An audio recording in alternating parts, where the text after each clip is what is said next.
प्रसन्न चित्त होकर के अपने कार्य को करना चाहिए। समाज क्या कहती है, लोग क्या कहते हैं, इसकी परवाह किए बिना ये पूरी कथाएं हमें सारा मैसेज दे रही हैं। हम एक एक बिंदु पर आपकी नजर ले चलेंगे, आपको कोई विषय रह ना जाए। अब देवताओं ने सरस्वती माँ से कहा कि आप जाओ, थोड़ा किसी की बुद्धि फिराओ। तब पूरे अयोध्या का भ्रमण किया माता सरस्वती जी ने, पर ऐसा कोई नहीं मिला जिसकी बुद्धि माँ सरस्वती फिराए। ना कैकेयी की बुद्धि फिरा सकती माँ सरस्वती, ना कौशल्या माँ की, ना सुमित्रा माँ की, ना और किसी और की। तभी नजर पड़ गई मंथरा पर, तो मंथरा की बुद्धि घुमाई सरस्वती माता ने। कैकेयी और मंथरा तो यूं ही बदनाम है, काम तो किसी तीसरे ने किया है। अब ये बताओ कि सरस्वती जी जिसकी बुद्धि घुमाए वो बचे कैसे? ठीक है, अब सरस्वती जी चली गई। अब देखना, अब मंथरा शाम को निकल रही है, ढोल नगाड़े सुनाई पड़ रहे हैं। तो मंथरा ने पूछा कि भाई ये ढोल क्यों बज रहे हैं? बोले तुझे पता नहीं बुढ़िया, मंथरा राम राजा बनने वाले हैं कल। मंथरा की तो आग लग गई छाती में, राम राजा? देखो जरा, आपकी तरक्की कुछ लोगों को देखी नहीं जा रही है। नाम मंथरा मंदमती, चेरी के कई केरी, अजस पिटारी ताही करी, गई गिरा मति फेरी। देखी मंथरा नगर बनावा, मंजुल मंगल बाज बधावा। पूछे सी लोगन काहो छाहू, पूछ रही है क्यों छल कूद कर रहे हो, क्यों दीपक जला रहे हो? राम तिलक सुनी भाव रे दाहू। जब लोगों ने बताया कि राम राजा बन रहे हैं, मानो छाती में आग लग गई मंथरा के। अब मंथरा सब देखकर दृश्य कहां जाए, तो अपनी मालकिन के पास गई। ये कहां से आई थी? कैकेयी देश से आई थी। ये कैकेयी की पर्सनल दासी है और ये दहेज में आई है दशरथ जी के यहां। ये कैकेयी के मायके से आई है। मंथरा कहां से आई है? कैकेयी के मायके से। अच्छा, मंथरा की भी एक कहानी है। मंथरा कैकेयी नरेश जो कैकेयी माता के पिता हैं, कैकेयी माता के पिता कैकेयी नरेश, वह कैकेयी नरेश जो है, इन्होंने मंथरा के पति को मृत्यु दंड दे दिया था, क्योंकि वो सेना में थे। मंथरा के पति कोई गलत किया होगा, विश्वासघात किया होगा। जैसे हमारी भारत की सेना यदि विश्वासघात करे, सेना यदि पाकिस्तान को कोई सूचना दे दे, तो सैनिक को तुरंत मृत्यु दंड दिया जाएगा, क्योंकि तुमने देश के साथ गद्दारी की है। उसी तरह मंथरा के पति ने कोई खेल खेल लिया होगा, तो कैकेयी के पिता ने इन्हें फांसी की सजा, दंड दिया, मृत्यु। तब मंथरा ने प्रतिज्ञा कर ली थी कि राजन, तुमने मेरा सुहाग उजाड़ा है, तुम्हारी इकलौती बेटी है कैकेयी, तुमने मेरा सुहाग उजाड़ा है, मैं तुम्हारी बेटी का सुहाग उजाड़ूंगी। ये प्रतिज्ञा कर ली मंथरा ने। संयोग से जब मंथरा के पति की मृत्यु हुई, तो मंथरा पर दया आ गई राजा को कि अच्छा तुम अकेली कहां भटकोगी, ऊबर निकली थी, टेढ़ी चलती थी, तो रख लिया सेवा पानी में। इसने सेवा करके सबका दिल जीत लिया, पर इसके मन में था कपट। कैकेयी इकलौती बहन है, तो कैकेयी का जब विवाह हुआ दशरथ जी से, तो कैकेयी के साथ मंथरा भी आ गई कि मैं ध्यान रखूंगी। पर ये अयोध्या में रहकर षड्यंत्र खोजती रहती कि क्या मौका मिल जाए और मैं कैकेयी को विधवा बना दूं। कैकेयी को विधवा कैसे करूं, क्या करूं? अब उसको मौका मिला। जैसे पांडवों के साथ शकुनी था, शकुनी ने प्रतिज्ञा ले रखी थी कि मैं कुरुवंश का नाश कर दूंगा। ये भी दहेज में आए थे, शकुनी मामा गांधारी के भाई हैं, दहेज में आए हैं, और यहां पर यह भी दहेज में आई है। इसलिए साहब, दहेज की चीजें बहुत अच्छी नहीं होती। दहेज के लिए आदमी मरता जरूर है, पर दहेज की चीजें अच्छी नहीं होती हैं। ज्यादा दहेज वहेज के चक्कर में ना पड़ा करो। हमारा तो कहना है कि मेहनत करके कमाओ, मेहनत करके खाओ। किसी का बाप तुम्हें क्या दे देगा, और किसी के दे देने से क्या हो जाता है। कुछ मेहनत करके कमाने खाने का जो मजा है ना, वो किसी से लेने में मजा नहीं है। आज के नौजवान लड़कों को यही भाव रखना चाहिए कि हम दहेज नहीं लेंगे, लेकिन आजकल के लोग तो मांगते हैं, हम इतना नहीं इतना दे दो। अब मंथरा कैकेयी के पास गई। कैकेयी बोली, अरे मंथरा तू आज परेशान है, यहाँ क्या हुआ? अरे क्या बताऊं, परेशानी का रहस्य मत जान कैकेयी। आज तेरे लिए बहुत अच्छा समाचार नहीं है। अच्छा, कैकेयी बोली क्या हुआ? कैकेयी बोली क्या हुआ मंथरा, क्यों परेशान लग रही है? ये ढोल नगाड़ बाजा बज रहे हैं नगर में, क्या हुआ, क्या समाचार है? बोली राम राजा बनने वाले हैं और तुम्हारा देश निकाला होने वाला है। अब राम राजा बनने वाले हैं ये सुन करके तो कैकेयी खुश हो गई। अच्छा ये मेरा हार ले ले ले पहन, तूने बहुत अच्छी सूचना दी है, सब कुशल है ना, राम राजा बन रहे हैं, बहुत बढ़िया, तूने अच्छी सूचना दी हमें। अब मंथरा बोली कि राम राजा बन जाएंगे, कौशल्या महारानी बन जाएंगी और तुम्हें घर से निकाल दिया जाएगा। कैकेयी बोली मंथरा क्या घर फोड़ी बात कर रही है, घर फोड़ी कहीं की। देखो कैकेयी डांट रही है मंथरा को, क्या घर फोड़ाने की बात कर रही है। यहां पर एक बात कही कैकेयी मां ने, काने खोरे कुबरे कुटिल कुचाली जानी, विशेषी पुनि चेरी कहीं भरत मां तु मुस्कान। काने खोरे कुबरे, ये तेरी कुबड़ निकली है ना, तुम जैसे लोगों से तभी बात करना चाहिए जब हाथ में डंडा हो। क्या घर फोड़ी बात कर रही है, राम राजा बन रहे हैं, अच्छा तो है, तुझे क्यों दिक्कत हो रही है और मुझे कौन निकालेगा अयोध्या से? घर फोड़ी कहीं की, पुण्य से कबहू कहा सी घर फोड़ी, तब धरी जीव कढ़ावाऊं तोरी, तेरी जीव निकाल के मैं फेंक दूंगी, कुत्तों को खिला दूंगी, तू ऐसी बातें कर रही है। फिर कभी ऐसा कहा तो तेरी जीव निकलवा दूंगी। देखो कैकेयी मां डांट रही है मंथरा को, जो तू कह रही है ना कि राम राजा बनने वाले हैं और समय तेरा खराब चल रहा है, भरत को ननिहाल भेज दिया और ये सब बातें मत कर, तू घर फुड़ाने का काम कर रही है। देखो मतलब कैकेयी मां बहुत समझदार है। फिर गलती कहां होगी? कैकेयी मां उसको डांट तो रही है, पर डांटते हुए कैकेयी मां मुस्कुरा भी रही है। आप किसी को डांटें और मुस्कुराएं तो सामने वाला समझ लेगा कि आप डांट हमें ठीक से नहीं रहे हैं, मतलब ठीक नहीं। भरत मां तो मुस्कानी, मंथरा तो बहुत सातिर थी, कैकेयी को उलझा लेना और अपने पक्ष में कर लेना कोई उसके लिए। अब देखो कैकेयी ने कहा मंथरा ये बता कि तू परेशान क्यों है, राम राजा बनेंगे इसमें दिक्कत क्या है? अब देखो मंथरा क्या कह रही, मंथरा कह रही है कैकेयी राम राजा बनेंगे इसमें हमें दिक्कत नहीं है, सीता रानी बनेंगी इसमें हमें दिक्कत नहीं है, कौशल्या राजमाता बनेंगी इसमें हमें दिक्कत नहीं है, पर कैकेयी ये बताओ कि राम को राजा बनाने का मुहूर्त तब का ही क्यों निकाला जब तुम्हारा बेटा घर पर नहीं है?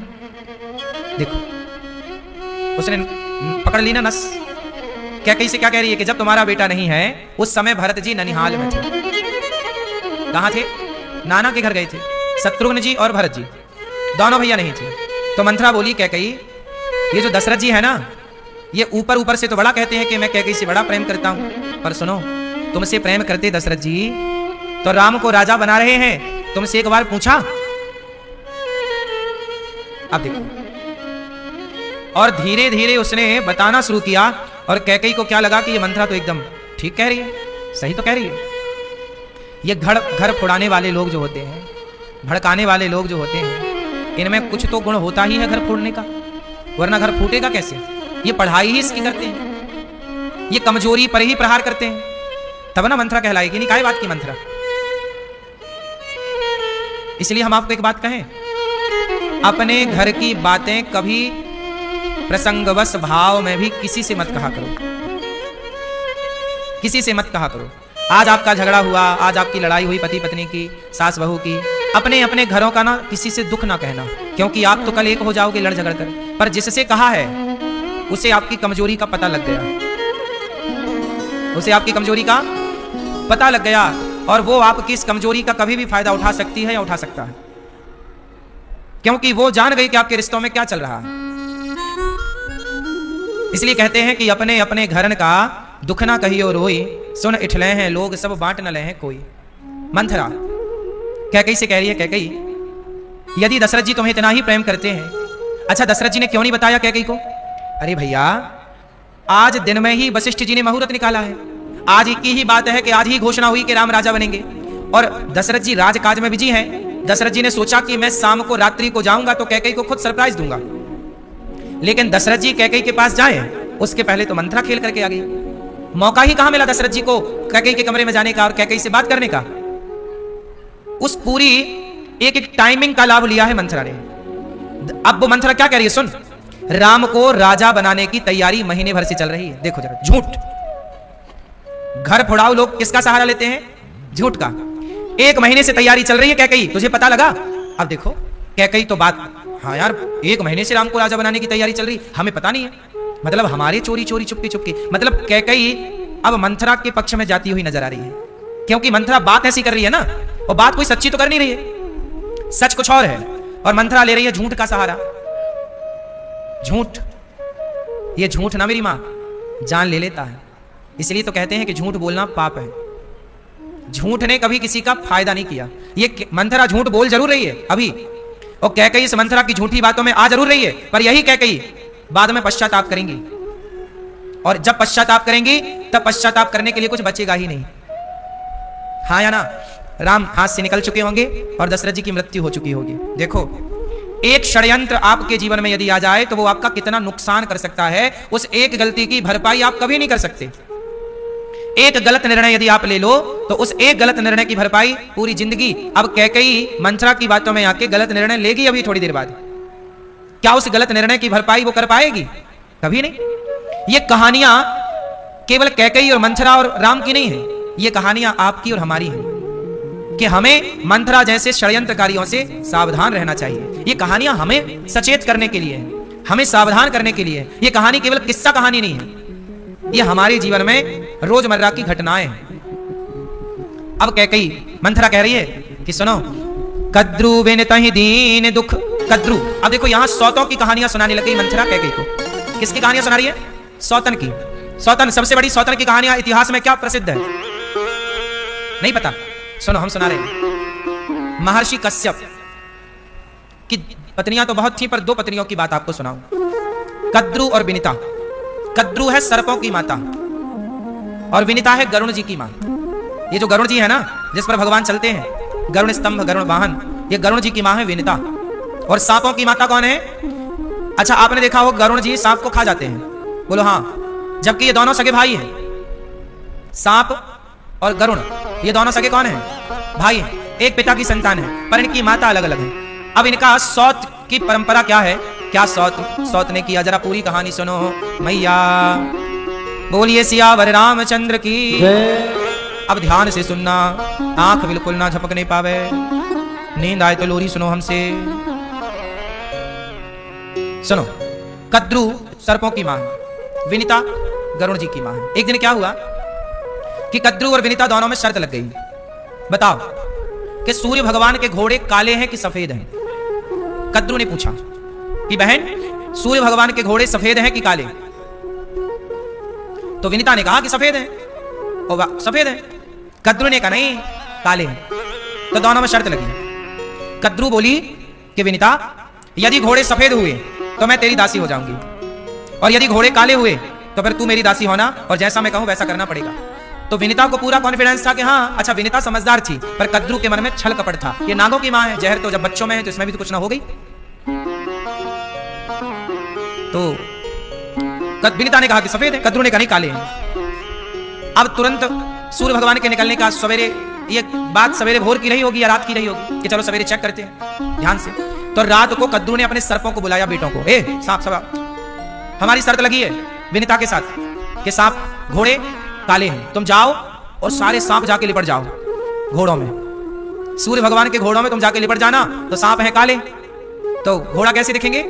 काले। अब देखो कद्रु ने अपने पुत्रों को आदेश दिया कि जाओ सूर्य भगवान के घोड़े से लिपट जाओ। सभी घोड़ों में लिपट गए, नीचे पांव से लेकर के ऊपर पूंछ तक। अब सवेरा हुआ, देखा, देख देख देख घोड़ा काले हैं, तुमने कहा था सफेद है, चलो अब हमारी दासी बनो, अब हमारी दासी। अब भैया कद्रु ने विनिता को दासी बना लिया, और दासी बना के खाना पीना नहीं देती, परेशान करती है, मारती है, जलील करती है, ना जाने अपने कपड़े धुलवाए, पोछा लगवाए, दासी से भी बदतर व्यवहार किया। मां बिल्कुल सूख के विनिता पतली हो गई। एक दिन गरुण जी आए अपनी मां से मिलने, मां प्रणाम। गरुण जी ने देखा मां ये आपकी हालत कैसी हो गई, आप बिल्कुल सूख गई। तब कहा बेटा तेरी माता ने, तेरी सौतेली माता ने मेरे साथ छल किया है, कह रही है सूर्य भगवान के घोड़े काले हैं, मैंने कहा था सफेद हैं, तो उसने अपने सांपों को लिपटा दिया, दिखने में तो काली लगे तो मुझे हारना पड़ा। अब बेटा मेरी तू रक्षा कर। अच्छा गरुण जी बोले फिर देख मां, अब फिर से कहना कि देख मैंने जो कहा था वही सत्य है। अब गरुण जी गए और जितने सांप लिपटे थे सबको पकड़ पकड़ के खाना शुरू कर दिया। तब से गरुण जी सर्पों को खाने वाले बन गए, तब से शत्रुता हो गई दोनों की। पहले भाई भाई थे, फिर दोनों की शत्रुता हो गई। तब गरुण जी ने जब खाना शुरू किया, गरुण जी बड़े बलवान,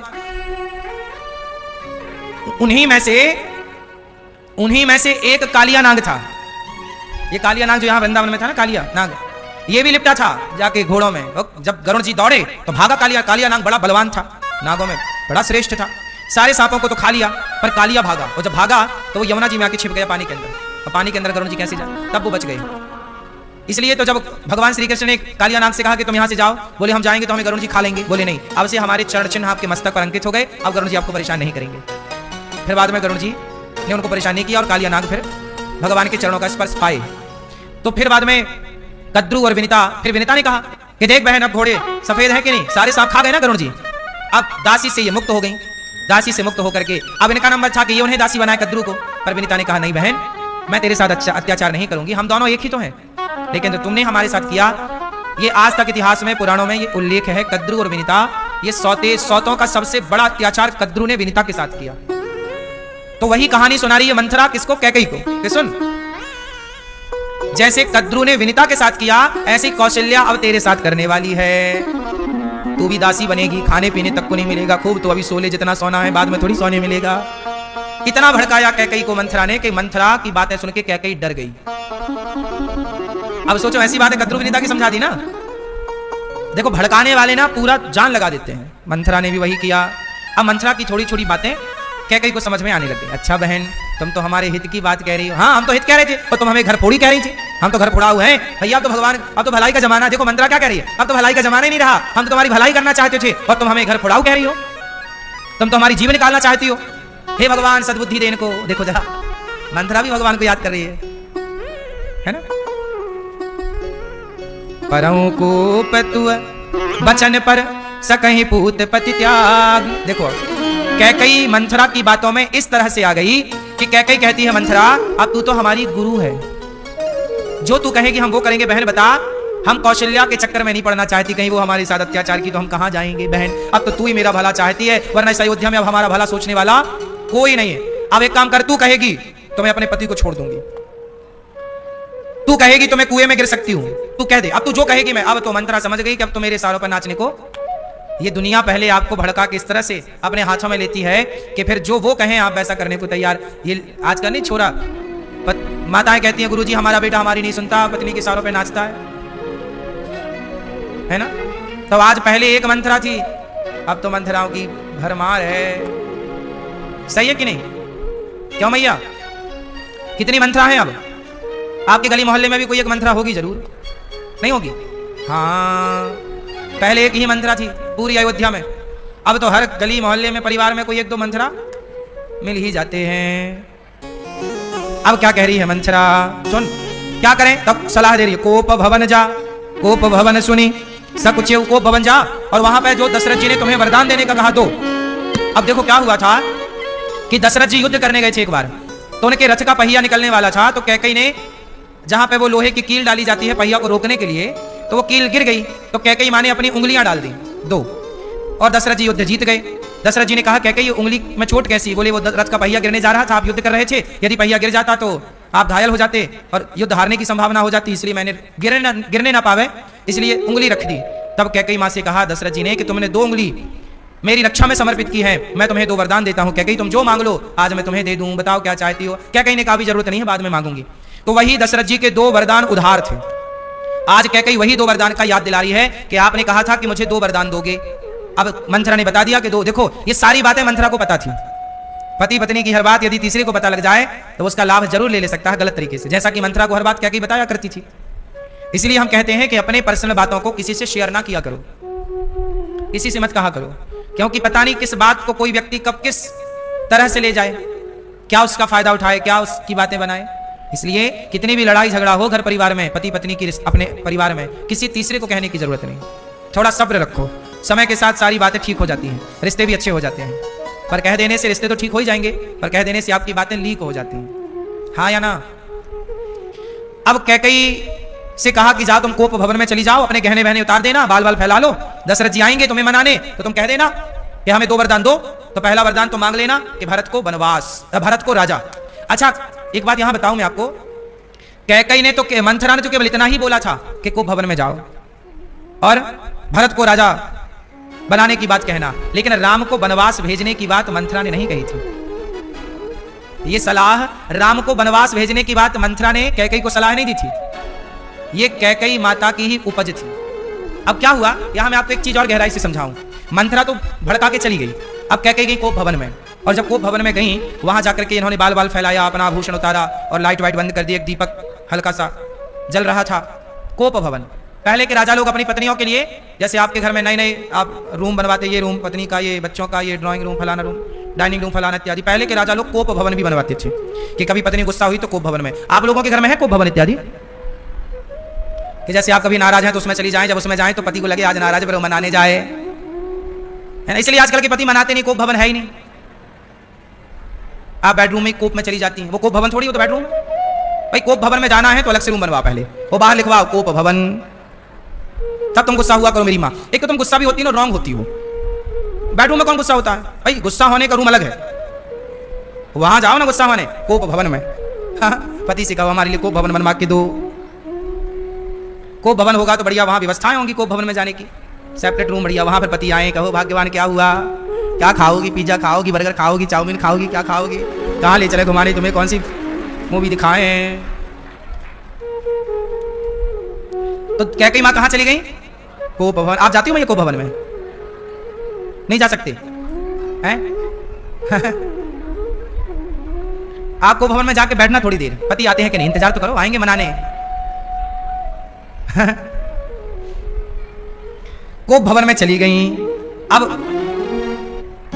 दासी से कहा कि जाओ महाराज को बताओ कि कैकेयी ने याद किया है, और वो कोप भवन में। दासी ने जाकर के दशरथ जी को सूचना दी, महाराज की जय हो, महारानी कैकेयी ने आपको याद किया है, कोप भवन में गई हैं। अब तो दशरथ जी के पांव से जमीन खिसक गई कि भाई इतना बड़ा शुभ कार्य हो रहा है, दीपक जल रहे हैं, राम के राजा बनने की तैयारी है। तभी एक ऐसा समाचार मिल गया कि पत्नी कोप भवन में चली गई। दशरथ जी डर गए। स्त्रियों से ना सब डरते हैं, दशरथ जी भी डर गए, है ना। स्त्रियों का भी बड़ा खौफ रहता, क्यों? माताएं भी अपना बिल्कुल बना के रखती हैं अपना जलवा। नहीं, आप लोगों ने बना रखा नहीं भैया? पति डरते हैं कि नहीं थोड़ा बहुत? नहीं नहीं। अभी तो भैया वो मेरठ वाले के बाद ड्रम केस वाले से ना वो पति सदमे में बहुत सारे। अब तो पति बिल्कुल साइलेंट मूड में चले गए, कुछ बोलने का नहीं वरना ड्रम में पैक ना हो जाए। अब दशरथ जी की बारी है। उस जमाने का यही तो ड्रम था, और क्या। कलयुग का ये ड्रम वो दशरथ जी के जमाने का कोप भवन। अब दशरथ जी डर गए कैकेयी मां को मनाने। कोप भवन सुनि सक चौराऊ, भय बस अगहुड़ पर न पाऊ। दशरथ जी के पांव आगे नहीं बढ़ रहे हैं। जब सुना ना कोप भवन में चली गई तो आगे नहीं बढ़ रहे हैं दशरथ जी। सोरपति बसहीं बाहुबल जाके, नरपति सकल रहहीं रुखता के।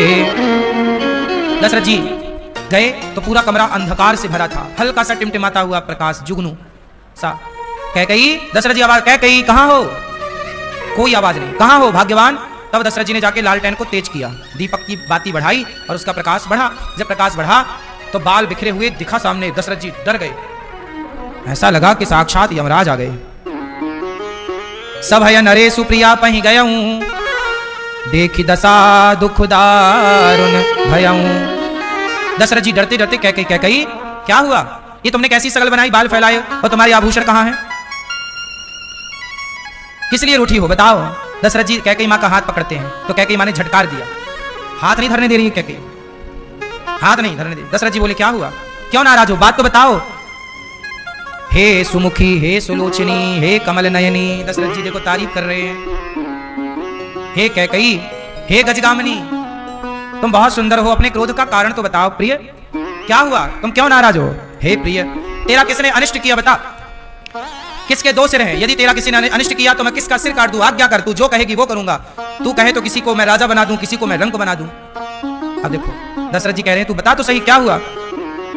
तू मेरा स्वभाव जानती है, राम की सौगंध खाता हूं कैकेयी, राम शपथ सत मोही, 100 बार मैं राम की शपथ खाता हूं, तू जो कहेगी मैं वही करूंगा। पर तू अपने क्रोध का कारण तो बता, तू गुस्सा क्यों है? राम राजा बनने वाले हैं, तुमने तो कहा था कि राम को राजा बनाओ, क्या बात है तुम इस अच्छे समय पे गुस्सा हो?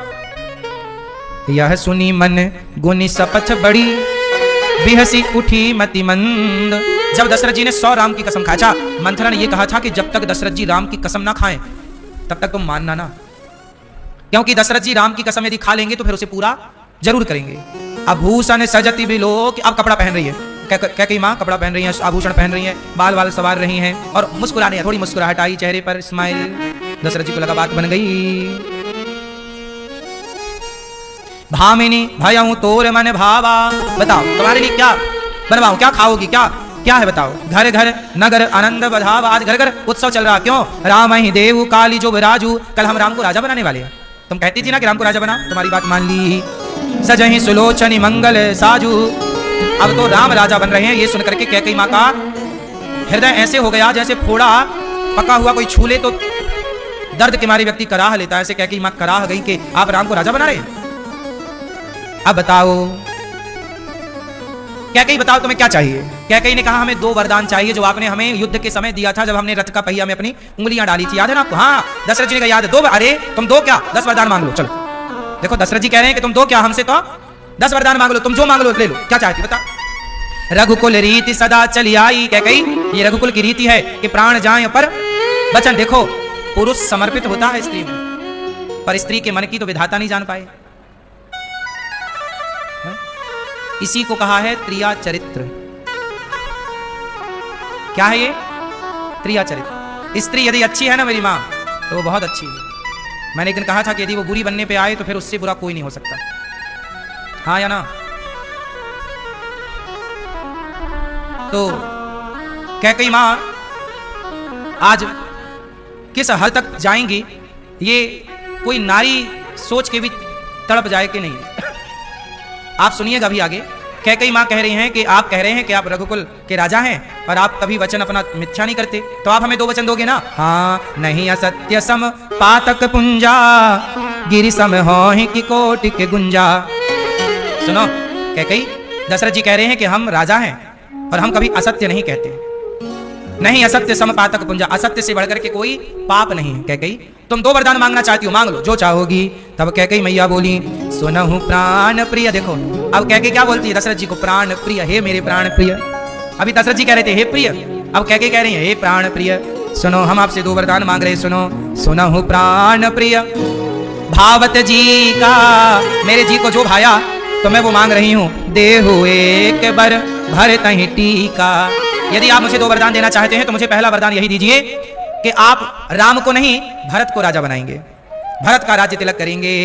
अब देखो प्राण प्रिय कह के करवा रही है ये काम, मेरे बेटे को राजा बनाओ। देखो मेरे बेटे को राजा बनाओ, मेरे बेटे को राजा बनाओ। इसी चक्कर में ना बहुत सारे सत्ता और राजघराने बर्बाद हो गए। पहले के राजा करते थे ब्याह ज्यादा, 2, 3, 4, 5, 10 ब्याह। फिर रानियां कहती थीं जिससे ज्यादा मिलते थे कि नहीं आप तो हमसे प्रेम करते हो तो हमारे बेटे को राजा बनाओ। सब पहले के जमाने में लड़ाइयां क्या थी? पहले भाई भाई की लड़ाइयां थी। अब देखो ना, अब पांडव कौरव कौन थे? भाई भाई थे। लड़ाइयां थी कि नहीं? लड़ाइयां पहले बाहर नहीं थी मेरी माँ, घर के द्वंद्व थे, घर के युद्ध थे। बाहर वाले से लड़ना तो आसान है। अब एक राजा की 4 पत्नियां हैं माना की, और चारों के बच्चे हैं। वो कह रही है मेरा बेटा राजा बनेगा, वो कह रही है मेरा बेटा राजा बनेगा। और राजा तो एक ही बन सकता है। फिर क्या होता था? उन सारे भाइयों में आपस में युद्ध होता था। कोई एक को जहर दे के मार देता था, कोई तलवार से। यही हुआ। ये आगरा का किला किसने बनवाया? ताजमहल। कहते हैं है तो पहला पुराना शंकर जी का मंदिर है। किसने बनवाया? शाहजहां। उसके पुत्र ने, शाहजहां के पुत्र ने, औरंगजेब ने अपने भाइयों को मार दिया, 4 भाई, और चारों का सिर काट के थाल पर सजाया और अपने पिता को गिफ्ट किया। लो, सत्ता के लिए अपने भाइयों को मार दिया उसने। ऐसा क्रूर निर्दयी राजा। उसी ने फिर पूरे मंदिर हमारे जो भारत के प्राचीन मंदिर तोड़े, वही ने तोड़े। फिर वहीं से आतंक चालू हुआ। अपने बाप को जेल में बंद कर दिया था औरंगजेब ने, शाहजहां को। तो अपने भाइयों को उसने मार दिया था और भाई की सत्ता हड़प ली। तो पहले झगड़े बाहर तो थे ही, पर घर में भी झगड़े थे। और झगड़े तब भी जमीन जायदाद के थे। झगड़े की जड़ 3। झगड़े की जड़ कितनी होती हैं? कौन कौन सी मैया? झगड़े की जड़ 3। लाल मैया बताओ कौन कौन? क्या? जड़। जड़ मतलब नहीं, झगड़े की जड़ 3। जड़, जड़ नहीं है वहां, जड़ है। जड़ मतलब मूर्खता। जड़ मतलब कहते नहीं जड़ बुद्धि है, मतलब मूर्ख है, मूसर है। जड़, झगड़े की जड़ 3। जड़, जोरू और जमीन। जड़ मतलब मूर्खता। झगड़ा किसमें होता है? मूर्खता के कारण। सामने मूर्ख है, क्या समझाए मूर्खों को? नहीं। अब कोई यहाँ के लड़ने लग जाए तो क्या समझाओगे भैया? बहुत आ जाते हैं लड़ाई झगड़ा, यहीं खड़े होकर करने लग जाए, क्या समझाओ? मूर्ख, जड़, जोरू। झगड़ा पत्नी स्त्रियों के, पत्नियों के कारण जोरू। और जमीन जायदाद का झगड़ा ज्यादा। इसलिए कहता हूं कि आप लोग मरने से पहले अपने बेटों का ठीक ठीक बंटवारा करके मरो। यदि धृतराष्ट्र ने सही बंटवारा किया होता तो पांडवों और कौरवों का महाभारत कभी ना होता। धृतराष्ट्र ने बंटवारा ही नहीं किया। भाई भगवान श्री कृष्ण यही तो मांगने आए थे कि 5 गांव दे दो पांडवों को। क्या बोला कि मैं सुई की नौक बराबर भूमि भी नहीं दूंगा। भाई क्यों नहीं दोगे? तुमने पांडवों की संपत्ति हड़प ली। दिल्ली पांडवों की थी, इंद्रप्रस्थ नाम था। जुआ में हड़प लिया। फिर बाद में बोला धृतराष्ट्र ने कि तुम 12 साल वनवास रहो, 1 वर्ष अज्ञातवास रहना, इसके बाद हम तुम्हारा इंद्रप्रस्थ लौटा देंगे। तब तो भगवान गए थे शांति दूत बन के कि भाई आपने वादा किया था, चलो अब इंद्रप्रस्थ लौटाओ। बोला 5 गांव क्या सुई की नौक बराबर नहीं दूंगा? क्यों नहीं देंगे भैया? यदि धृतराष्ट्र ने ठीक बंटवारा किया होता, पांडवों का पांडवों के पास होता अधिकार, कौरवों का कौरवों के पास होता, तो बताओ कोई विवाद था? बोलो, कोई झगड़ा था? लेकिन आपने जब उनका हक दिया ही नहीं तो महाभारत हुआ। इसलिए आप लोगों से मेरी प्रार्थना है कि आप लोग मरने से पहले अपने बेटों का, 2 बेटे हैं, 4 बेटे हैं, 6 बेटे हैं, जितने भी हैं, बिल्कुल ठीक ठीक बंटवारा कर दो। हैं कितने भैया? बंटवारा कर देना। ये प्लॉट भैया तेरा, ये प्लॉट तेरा, ये दुकान तेरी, ये दुकान तेरी, ये फैक्ट्री तेरी, ये फैक्ट्री तेरी। और बंटवारा कर दोगे तो सुखी रहोगे, वरना आपके बच्चे आपस में लड़ करके मर जाएंगे। बात सही है? और आजकल के बूढ़े लोग ना बंटवारा नहीं करते टाइम पर। करना तो पड़ेगा बंटवारा। तो इतिहास साक्षी है कि अयोध्या में भी बंटवारा हुआ और हस्तिनापुर में भी बंटवारा हुआ। अच्छा पांडवों ने, अच्छा युद्ध 2 जगह हुआ। अयोध्या में भी भाई भाई का विवाद अब कैकेयी मां खड़ा कर रही हैं, और हस्तिनापुर में भी भाई भाई का विवाद है। लेकिन एक जगह भाई भाई का महाभारत हुआ और एक जगह राम और भरत का मिलाप हुआ। क्यों? क्योंकि जब आप अधिकार मांगते हैं कि देना पड़ेगा, जब आप अधिकार मांगते हैं और अधिकार के लिए खड़े होते हैं तो महाभारत होता है, और जब आप अपना अधिकार छोड़ देते हैं तो रामायण होती है। अधिकार छोड़ने का नाम रामायण है और अधिकार मांगने का नाम महाभारत है। इतनी सी बात है। एक ने अधिकार मांगा और एक ने अधिकार, कैकेयी मैया कह रही हैं मांगहूं दूसर बर कर जो। अब देखो कैकेयी मां हाथ जोड़ के, हे दशरथ जी मैं हाथ जोड़ रही हूं, राम भरत को राजा बनाओ और राम को मांगहूं दूसर बर कर जोरी, पूर्वहु नाथ मनोरथ मोरी। तापस वेश विशेष उदासी, 14 बरस राम वनवासी। सुनई सुनी मृदु बचन भूपहि शोकु, शशि कर छुअत बिकल जिमि कोकु।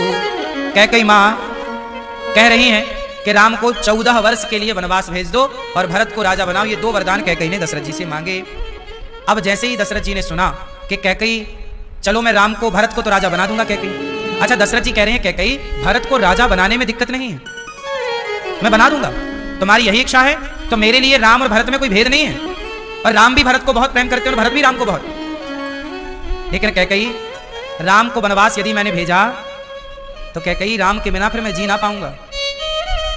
कैकेयी बोली क्या होगा? बोले मैं मर जाऊंगा कैकेयी, तुम विधवा हो जाओगी।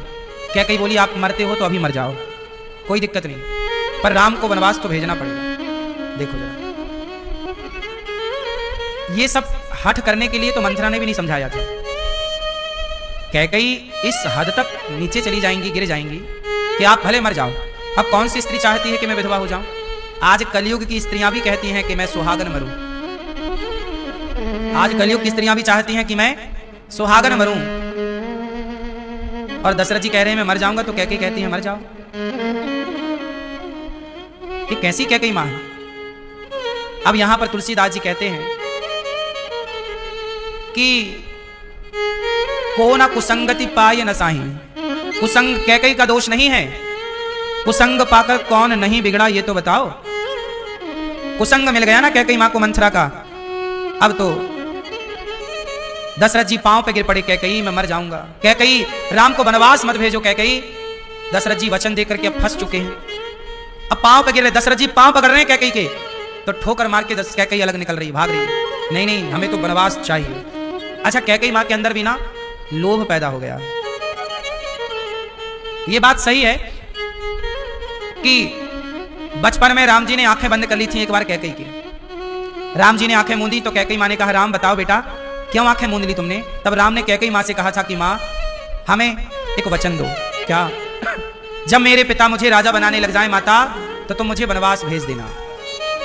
ये बात कैकेयी ने कही थी, राम जी ने कही थी। राम ने ये वरदान मांगा था कैकेयी मां से कि आप मुझे वनवास भेजना। लेकिन इस तरह से कैकेयी कठोर बन जाएंगी, ये थोड़ी राम ने कहा था कि आप इतनी कठोर बन जाना कि पति पांव में पड़े हैं तो तुम दया ना करना। वनवास का बोला था राम जी ने, ये थोड़ी बोला था कि 14 साल। अच्छा, कैकेयी ने 14 साल के लिए वनवास क्यों मांगा?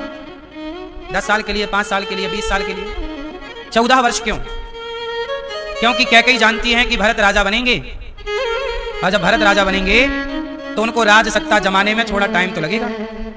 यदि राम आ गए कहीं जल्दी, या राम रहे अयोध्या में, तो कहीं प्रजा राम के पक्ष में ना खड़ी हो जाए, तो हमारे किए धरे पे पानी। पूरी राजनीति चल रही है कैकेयी के दिमाग में कि किसी तरह से भरत की हाथ से सत्ता जानी नहीं चाहिए। 14 साल राम रहेंगे, इन 14 साल में भरत जी मंत्री संतरी को अपने कब्जे में कर लिए होंगे, अपने पक्ष में कर लिए होंगे, फिर राम 14 साल बाद आएंगे तो उनको धीरे से हटा देंगे रास्ते से।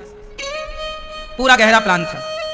14 साल के लिए ही वनवास क्यों भेजा, इसकी और भी बातें हैं। कहा यह भी जाता है कि उस दिन से रावण की उम्र 14 वर्ष ही बाकी थी जिस दिन राम वनवास गए, इसलिए कैकेयी मां ने 14 वर्ष के लिए ही भेजा कि जाओ राम, रावण को मार के जल्दी आना।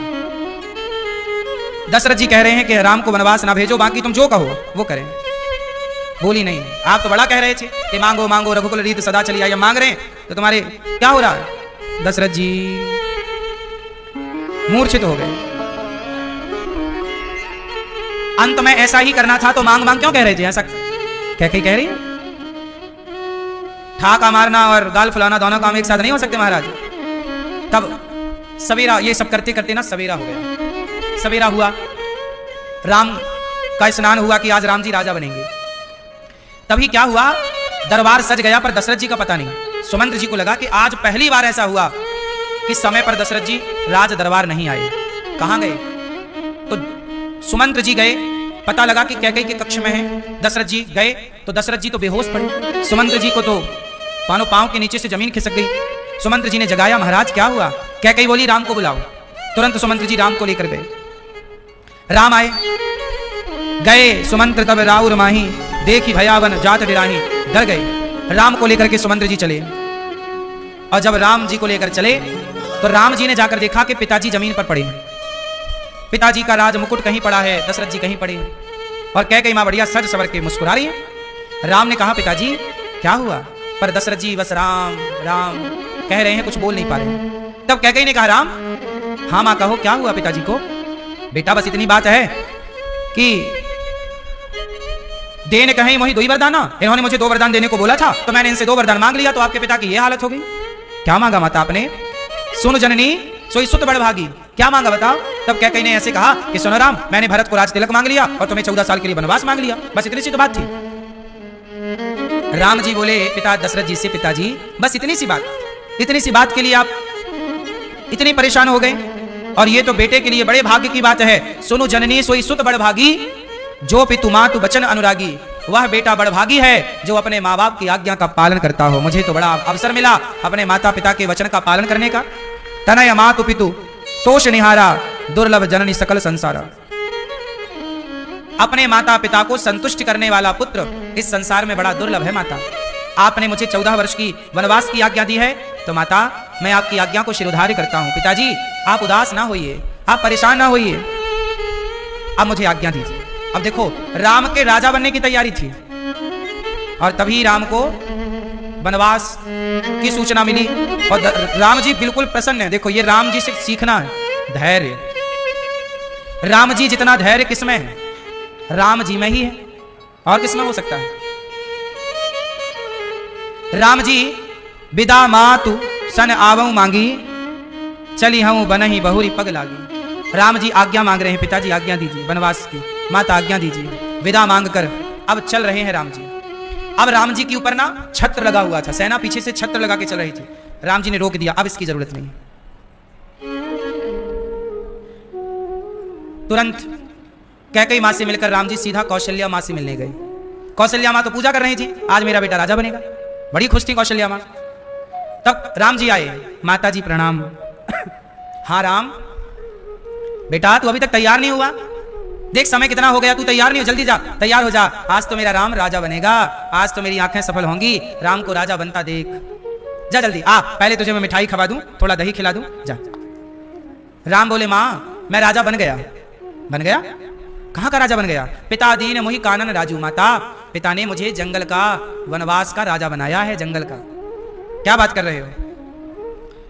पूरी बात समझाई राम जी ने। माता मुझे 14 वर्ष के लिए वनवास जाना होगा अभी।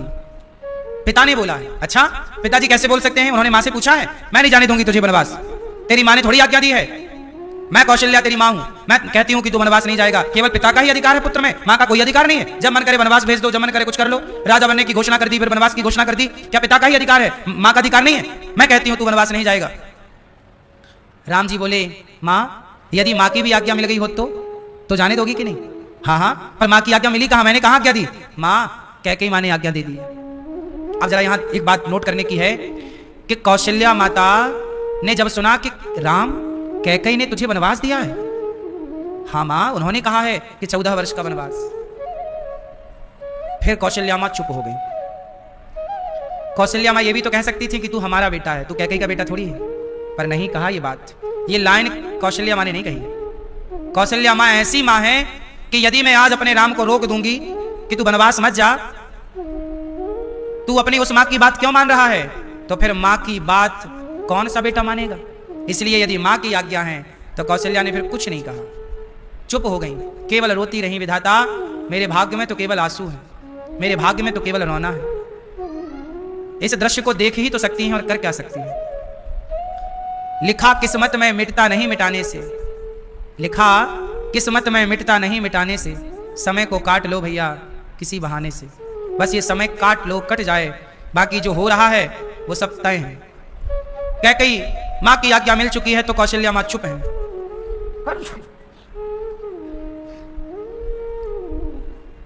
अब तब तक सीता मैया भागी भागी आई, उन्हें पता लग गया कि प्रभु वनवास जा रहे हैं। समाचार ते ही समय सुनी, सिए उठी अकुलाई, जाई सासु पद कमल जुग, बंदी बैठी सिरुनाई।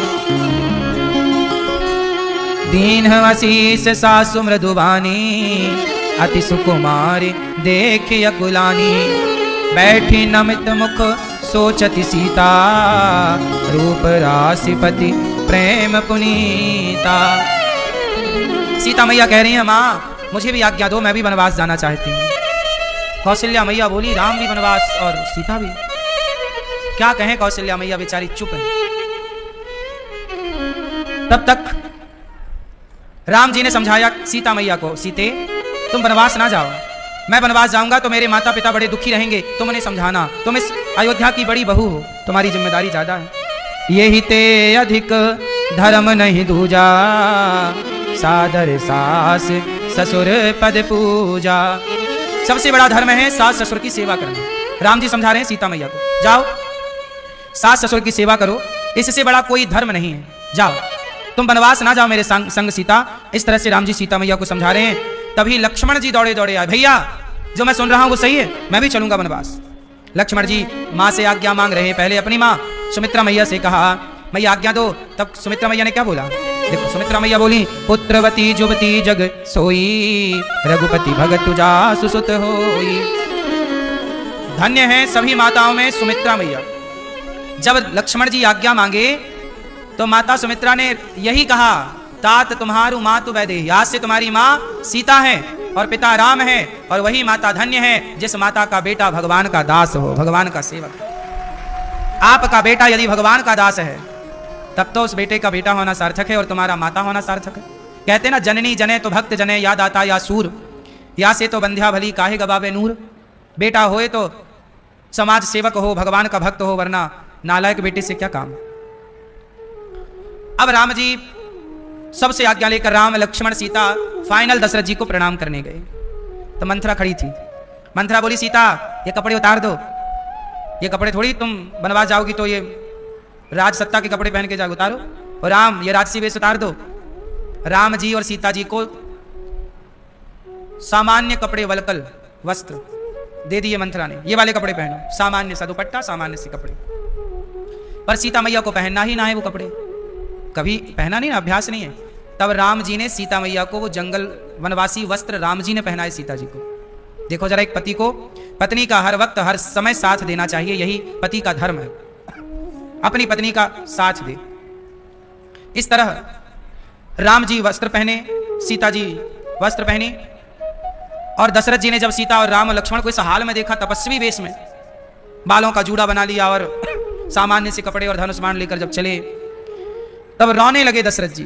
राम छोड़कर मत जाओ, हे राम छोड़कर ना जाओ, हम मर जाएंगे। राम समझाया, पिताजी आप तो राजा हैं, बड़ी लंबी बात नहीं है पिताजी, बस 14 वर्ष की बात है। कह कर के राम जी चल पड़े। दशरथ जी, प्रजाजन, कौशल्या, सुमित्रा सब कह रहे,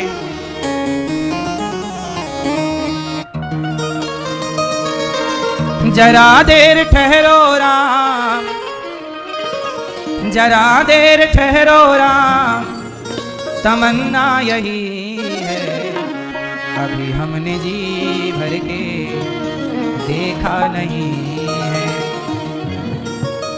जरा देर ठहरो राम, जरा देर ठहरो राम, तमन्ना यही है, अभी हमने जी भर के देखा नहीं है।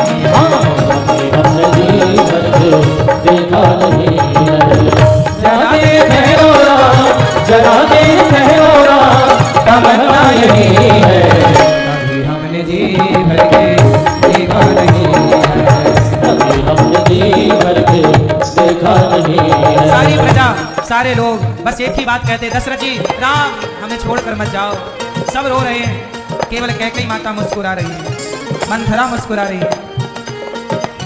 जरा देर ठहरो राम, जरा देर ठहरो राम, जरा देर ठहरो राम, जरा देर ठहरो राम, तमन्ना यही है, अभी हमने जी भर के देखा नहीं है। अभी हमने जी भर के देखा नहीं है।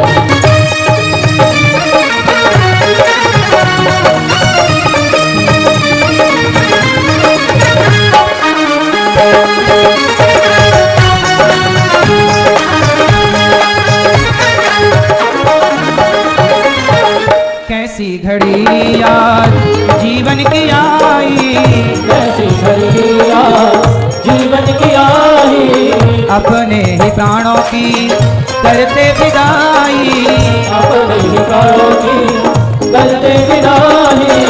अयोध्या वाले अब क्या कह रहे हैं, दशरथ जी कह रहे हैं, कैसी घड़ी याद जीवन की आई, कैसी घड़ी याद जीवन की आई, अपने ही प्राणों की करते विदाई, अपने ही प्राणों की करते विदाई।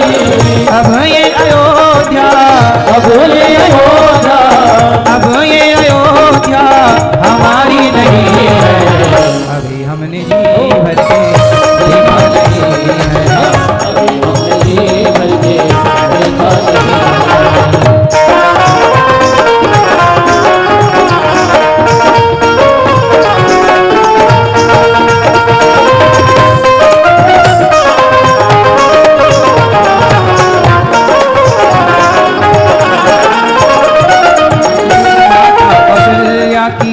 आंखों के तारे, माता कौशल्या की आंखों के तारे, दशरथ जी के हो राज दुलारे, दशरथ जी के हो राज दुलारे। कभी ये अयोध्या को, कभी ये अयोध्या को भुलाना नहीं है हो, अभी हमने जी भर के देखा नहीं है। अभी हमने जी भर के देखा नहीं है।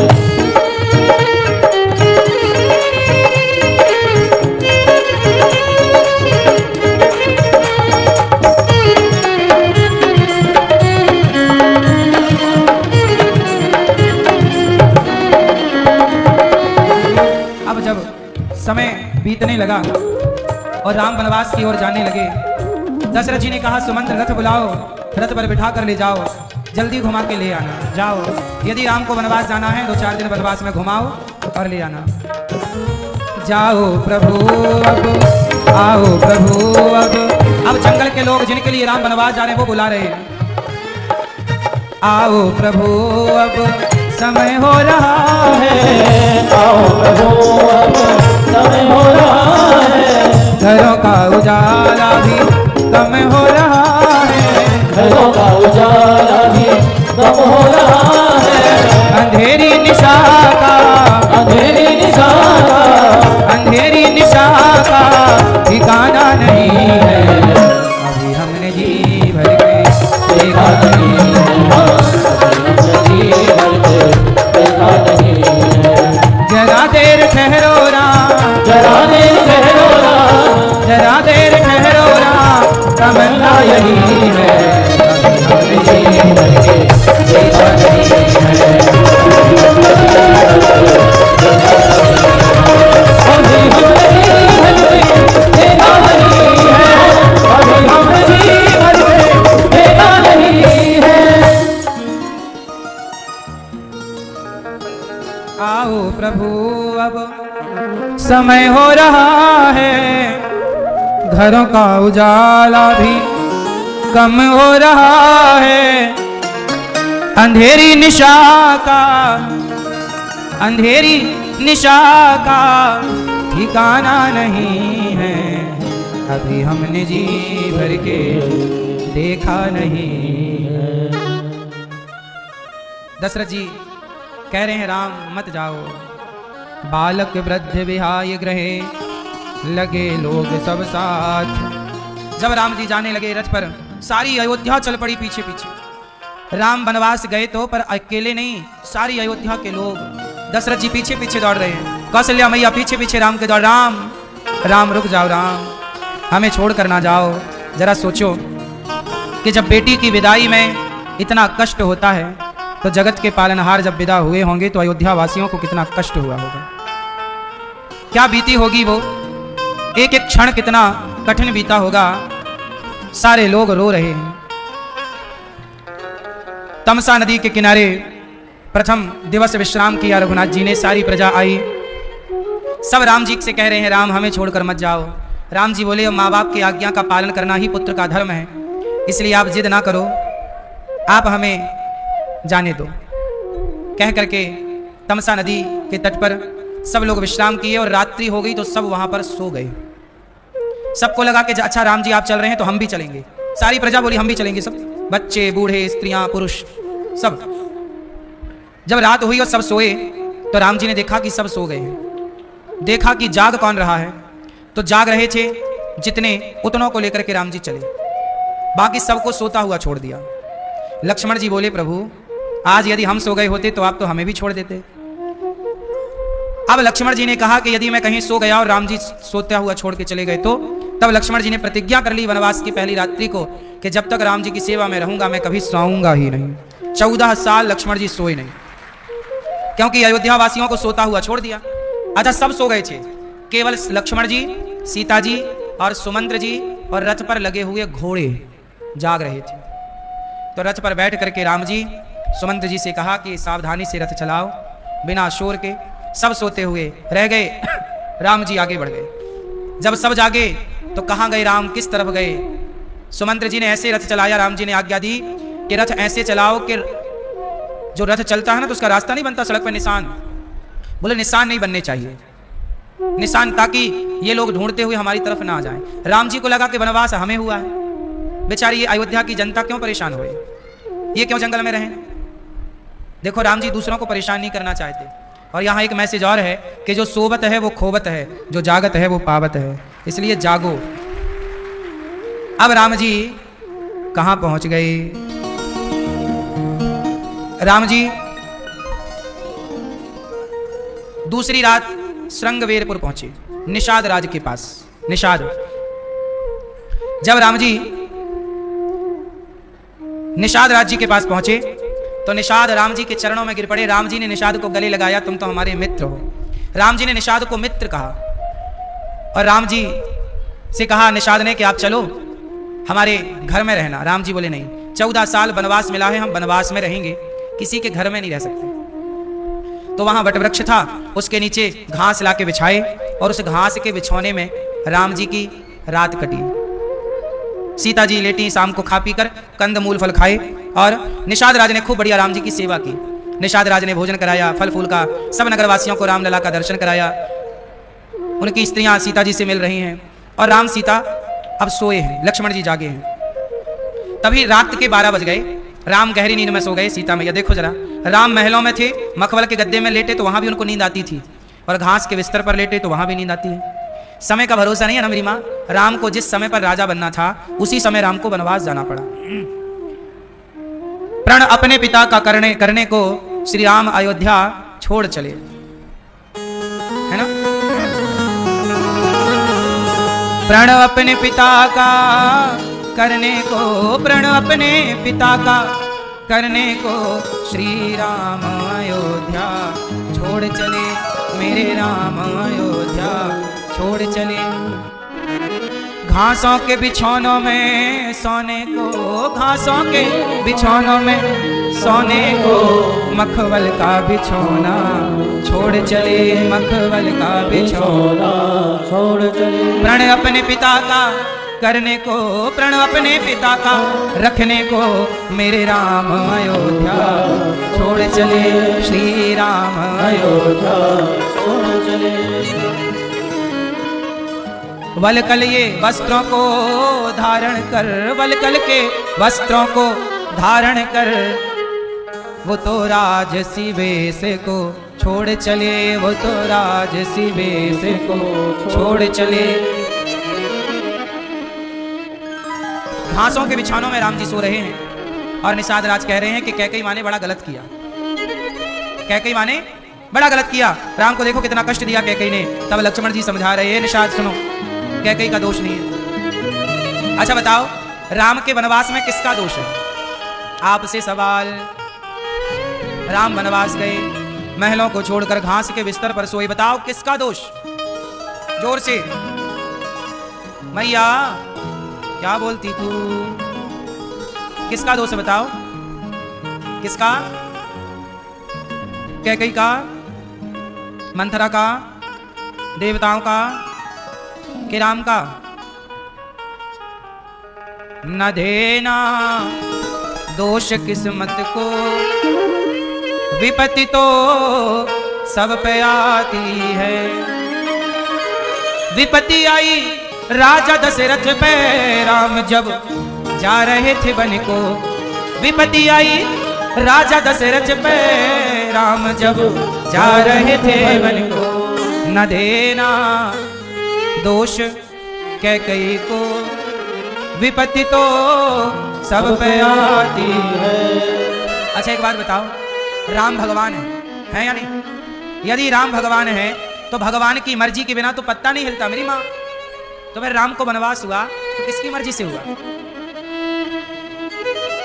राम को वनवास कौन भेज सकता था? किसकी ताकत थी? राम को वनवास कोई और थोड़ी भेज सकता है। किसकी हिम्मत? पत्ता नहीं हिलता जिनकी इच्छा के बिना।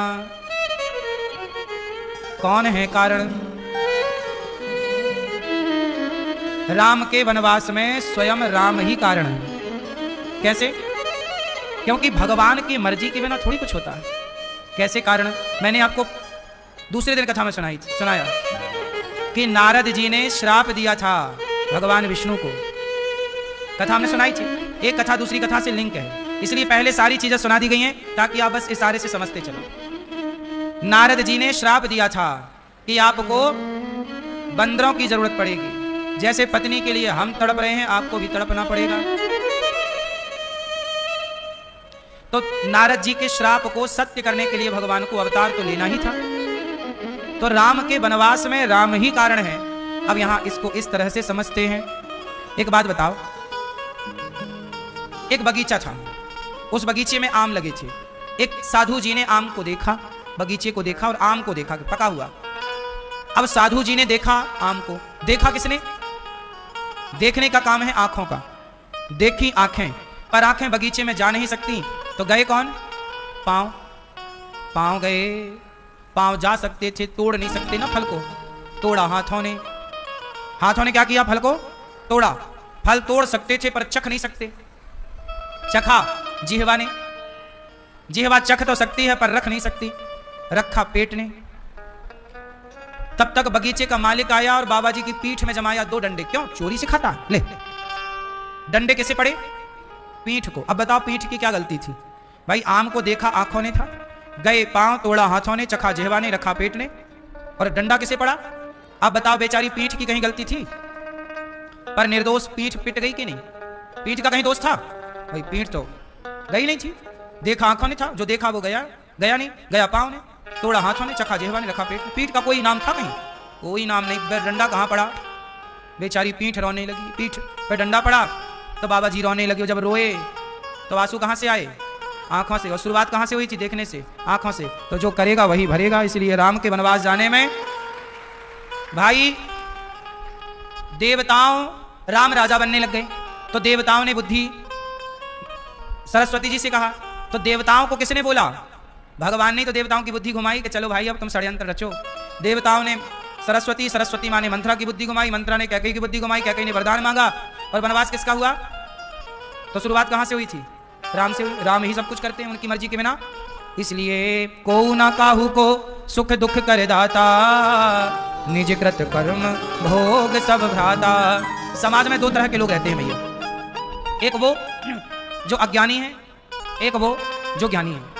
अज्ञानी लोग कौन और ज्ञानी लोग कौन? सुनो, परिभाषा दोनों की अलग अलग है। जो व्यक्ति, देखो दुख ज्ञानी को भी होता है और दुख अज्ञानी को भी होता है। बोलो हाँ भाई, दुख तो सबको ही ना होगा, मच्छर सबको ही काटेंगे, विपत्ति तो सब पे आएगी, पर ज्ञानी और अज्ञानी में थोड़ा अंतर है। जब अज्ञानी पर संकट आता है, विपत्ति आती है, तो अज्ञानी कहता है कि तुम्हारी कारण ऐसा हुआ। जो दूसरों पर थोप दे, जो दूसरों को गुनहगार बनाने का प्रयास करे, जो दूसरों पर आरोप लगाए, वो अज्ञानी है। ज्ञानी व्यक्ति क्या है? जब विपत्ति आती है तो वो ये नहीं कहता कि तुम्हारे कारण हुआ, वो ये सोचता है कि ये ईश्वर की लीला है, यदि ऐसा होना था तो हम खुश हैं, हुई है सोई जो राम रचिया। अज्ञानी और ज्ञानी का ये अंतर है। आप यदि दूसरों पर आरोप लगाते हैं कि भैया तुम्हारे कारण हमें दुख मिला, तुम्हारे कारण, तुम्हारे नहीं, जो दूसरों को कारण मानता है वो अज्ञानी है, और जो स्वयं को कारण मानता है कि भाई मेरे ही किसी पाप का ये फल है। भाई पत्नी मुझे अच्छी मिली या बुरी मिली, पुत्र मुझे अच्छा मिला या बुरा मिला, तो बताओ ये मेरे ही तो भाग्य का परिणाम था ना। आज मेरा बेटा मेरी आरती उतारे तो ये मेरे अच्छे पुण्यों का फल है कि बेटा आरती उतारता है। और आज यदि बेटा डंडे से मारने लग जाए तो मैं किससे कहने जाऊं? मुझे समझदारी ये रखनी चाहिए कि ये मेरे ही किसी पाप का दंड है जो बेटे के रूप में मुझे प्राप्त हो रहा है। तो ज्ञानी तो ये समझता है कि यार ये मेरा ही कभी पाप रहा होगा तो बेटा चुका रहा, क्या करे। और अज्ञानी होए तो फिर वो कहे कि नहीं जी बेटे ने ऐसा किया, बहू ने ऐसा किया, फलाने ने ऐसा किया। आज समाज में क्या चल रहा है? यही कि आपको बेटा जरा कष्ट दे रहा है, बहू जरा सा कष्ट दे रही है, पत्नी कोई कष्ट, आपको लग रहा है उनके कारण ऐसा हुआ, उनके कारण। किसी के कारण कुछ नहीं होता।